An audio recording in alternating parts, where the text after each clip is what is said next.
Hi guys, welcome back to the channel. Sorry I haven't posted anything up of late on the past few days, but there's been a reason for it and it's quite a sad one. But let's get some happy stuff out of the way. Got another new rifle. I cheekily put in a post earlier which I've removed because it was just being silly really. What is better than the HW57K? Well, my answer to that is two HW77Ks. I haven't got my other one at home with me at the moment. I've actually lent it out to be used, but have a look at this guys, another 77K. Now this is interesting. This is not a brand new rifle. This is a second-hand rifle which is in really good condition. However, I will say straight away it has been tinkered with, and I know it's been tinkered with because whoever tinkered with it lost the 7mm screw in the trigger guard, so I've now got one of those on order. So unfortunately I can't get it out on the range and do my usual thing with it until the trigger guard front screw comes in. But I didn't notice it when I bought it, and to be fair I doubt if the guys in the gun shop would even have known. This one I've got from MF Sport and in Beccles. I got an absolutely crackingly awesome deal on this. A super awesome deal. I'm not going to mention prices, but I've done myself well on there. So the fact it's missing a trigger guard screw is neither here nor there. I can get one of those simple enough. Well, I say simple enough, I've ordered one and it's coming in very shortly, and then I'll get this out on the range. So that's the happy days. Always a good day when you get a new gun day. Itching to get it out. I might shoot it with the opens on, but more than likely not. I'll probably put a scope on it. What I do when I do get one of these rifles, what does have open sights, is I'll always zero in the open sights before I put a scope on as a rule. And then I'll take like these sliding ones, I'll make sure I get where it is on the cylinder and then leave the sight settings as is so I can attach it if anything went wrong with a scope. And I've got open sights what will pretty much be there, other than very minor tweaking should I say. So yeah, right, the sad day, and it was very sad, and really sort of hesitant about saying about this, but it needs to be said. If I don't say anything, my integrity can be called into question, and I want to keep everything transparent. I took the HW30 with me out to the shoot to do some target work, and as promised with you guys, I wanted to do some filming with it pitched up against one of its bigger brothers, and it just so happened I honestly thought, guys, I'd picked up my 95 and I hadn't. I picked up my wrong gun case and it had my 57 in there. No big deal. They're still HW springers at the end of the day. Right, God. This is a very sad tale, and it's, yeah, I'm not sure where I'm going to go with this. Right, I got down on the range, well, on the shoot. I checked 0 to the 57, as I always do, and it printed out a small little cluster, and thinking, yeah, I just need to tweak the scope. I was was a bit sort of, not perturbed, but I was it's almost foreshadowing really. I noticed the 0 was shooting 1 inch low and 1 inch off to the left hand side. No big deal, but I don't know. When I put the gun away, it was perfectly zeroed. Anyway, long story short, as I went to zero in the gun, for some inexplicable reason, my groups opened up, and I'm talking about horrendous groups. I usually zero in on a 12-inch splatterburst circle with the little splatterbursts around it, and it was a hard job holding it onto the actual 12-inch target at 35. It was shooting here, there and everywhere. Quite literally, it was shotgunning. Now, I can't find a reason for it. I checked the loading port as you did. There was absolutely no obstructions or anything in the loading port. Checked the scope mount screws, stock screws, trigger guard screws, checked everything as you would do. But whatever pellet I put through it, I couldn't get the groups to close up. And I noticed on the loading port, normally you can push the loading port down, and it as it goes down, it's quite smooth, and then it just clicks. I was getting no click. It was quite stiff to push down, like I was having to push it down. I popped the loading port right up, had a look-see. There was no obstructions, no loose pellets, nothing in there. I was using my usual pellets. I wasn't clipping the skirts of the pellets as I was loading them. But something was amiss. It didn't matter what I done with it, but I also noticed the discharge of the rifle was, instead of like the dull thud sound, it sounded quite twangy indeed, and that's the only way to describe it. It's very twangy. I still wanted to persevere with it. However, because of the grouping I was getting, I wasn't happy with it, and I just put it to one side, and I stopped filming. It kind of ruined the day. So, walked back to my car onto the farm driveway, and I was talking to one of the guys at the farm, and he was saying, just chit-chatting, and I was saying that I'm not having a good day with this rifle, and was saying that sort of what was happening, and I couldn't put my finger on it, what was causing this. And I moved my rifle from like the gun slip, and was saying to the chappie, have a listen to this.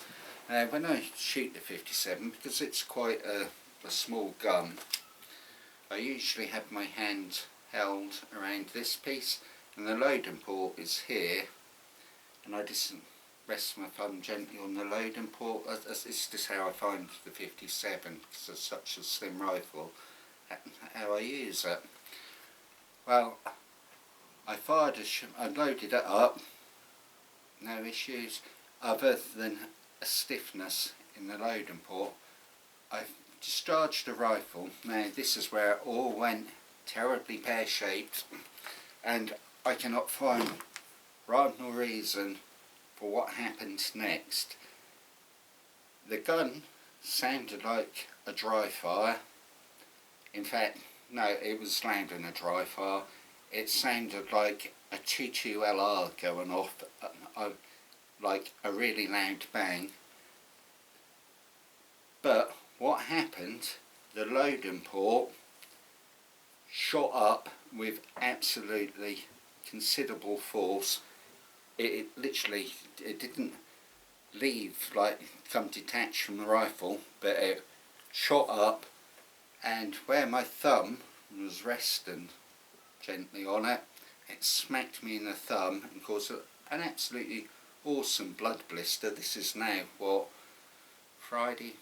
It's now, what day is it, Wednesday, so this is 5 days in, and something bad happened.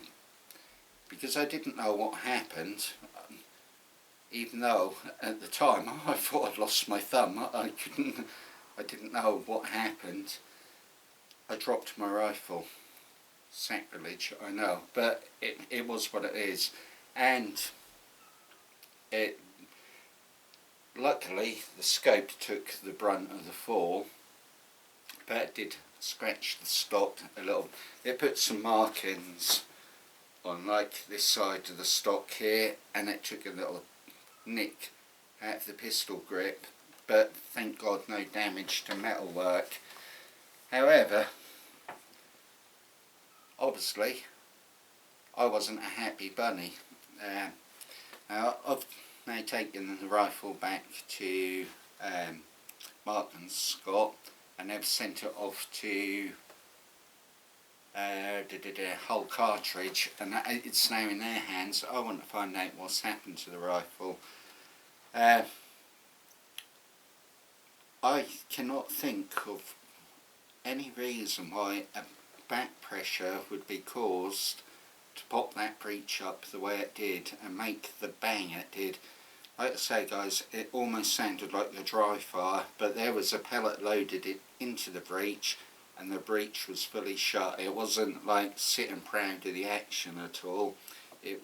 So I don't know what's happened, and I'm going to be intrigued what whole cartridge come back with. It's in their hands now, and there will be a continuance, should we say, to this video when they get back to me. But as an understatement, say I'm extremely pissed off. One, for the injury to my thumb, is what it is, I'll take that on the chin, but I'm more pissed off with the fact that I've got a damaged rifle now from the state. Well, it's not terribly damaged, don't get me wrong guys, it's not like I'll chuck that under a combined harvester, but the fact is I've got a damaged stock on it, and more importantly, that rifle wasn't a cheap rifle. It's £430 guys. I've never had an issue with the HW57. I've got to say, I owned a 221 for years and years and put thousands of rounds through that and never had an issue.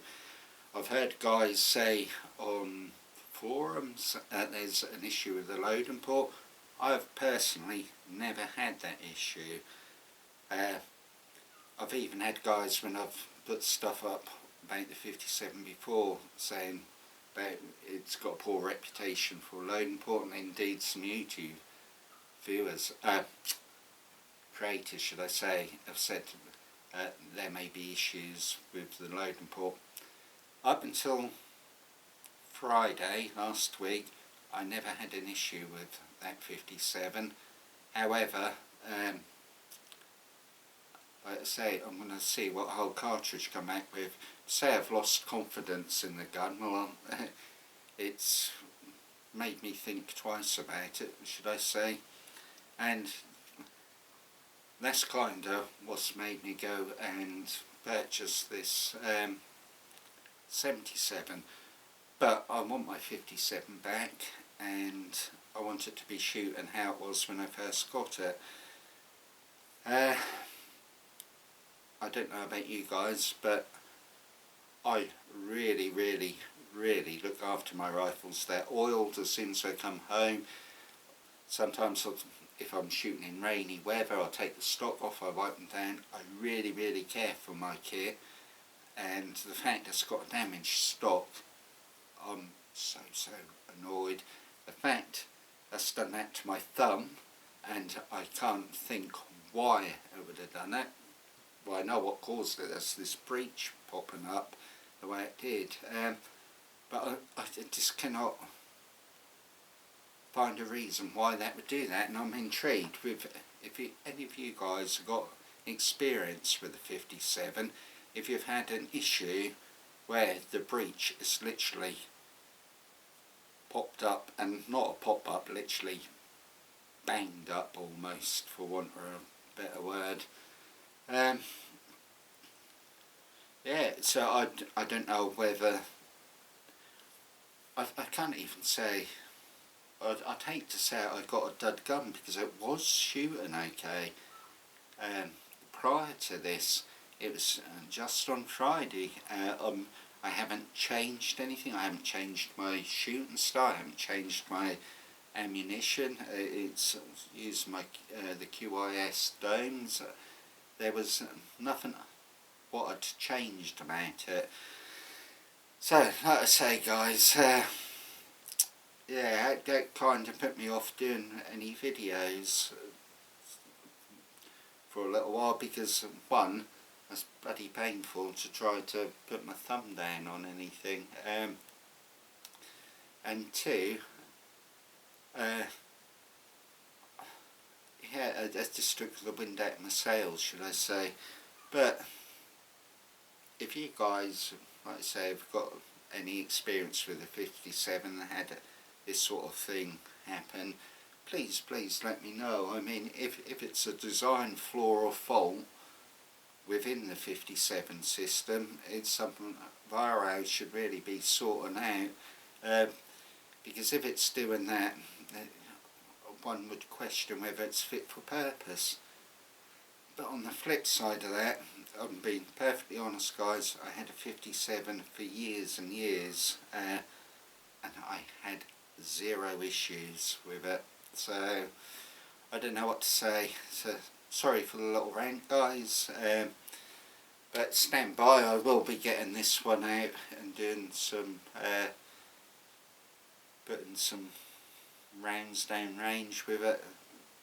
But like I say, at the moment, I just want my 57 back.